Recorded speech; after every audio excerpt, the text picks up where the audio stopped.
அவங்கவுங்க தேவைக்கு சொல்கிறாங்க. குழந்தை எவ்வளோ பெற்றுக்கிறனோ, என் குழந்தைய எப்படி என்ன படிக்க வைக்கணும், எப்படி இதெல்லாம் ஒரு உணவு, உடை, மதம், வழிபாடு இதெல்லாம் ஒரு தனி மனிதனுடைய உரிமை, அவன் அடிப்படை உரிமை. அதுக்கெல்லாம் சேர்த்து தான் சுதந்திரம்ங்கிற சொல்.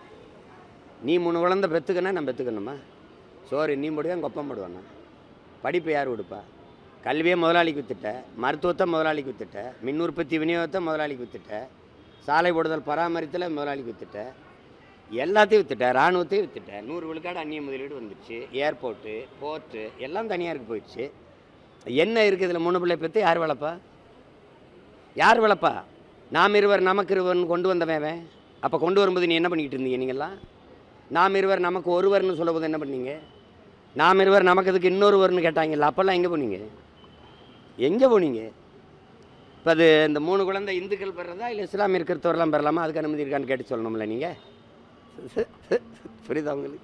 அதுக்கு தனி சட்டம் வந்தாலும் வரும். இந்துக்கள் மட்டும் 3 பிள்ளை பெருங்கணும். இதெல்லாம் ஒரு பிரச்சனைன்னு போயிட்டு அவன் குடியிருக்க வீடு இல்லாமல் சும்மா ஒரு தார்பாய் கட்டி தூங்கிட்டு இருக்கேன். 3 பிள்ளை பெரு அப்படின்னு சொன்னால் பெற்றுருக்கோமா? நாடெங்கிலும் மது, கணக்கில்லாத போதைப் பொருள், அவன் திடீரான் பைத்தியம் மாதிரி. இதில் 3 பிள்ளை பெருனா திரண்டு இருந்தால் தானே பெறுவான்.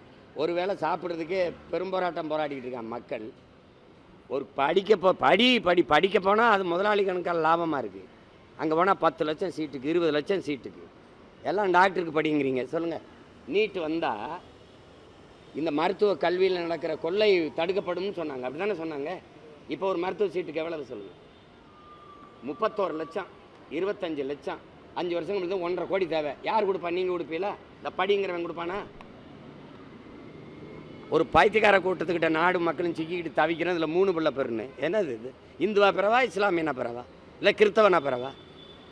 கேட்டு சொல்லுங்கள் அவர்கிட்ட. ஐயா, இந்துக்கள் இஸ்லாமியரும் இந்த கிறிஸ்தவரும் 3 பிள்ளை பெறலாமா அப்படின்னு கேளுங்களா? பெறலாம் அப்படின்னா அதை பற்றி யோசிப்போம்.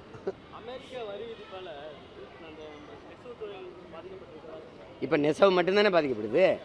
நீ ஒவ்வொன்றா பாதிக்கப்படும். மிகப்பெரிய பொருளாதார வீழ்ச்சிக்கு நம்ம நாடும் மக்களும் போவோம். அன்னைக்கு பங்களாதேஷ், இலங்கை மாதிரி ஒரு பெரிய ஒரு கிளர்ச்சி, ஒரு கலவரம் இந்த நாட்டில் எழும்.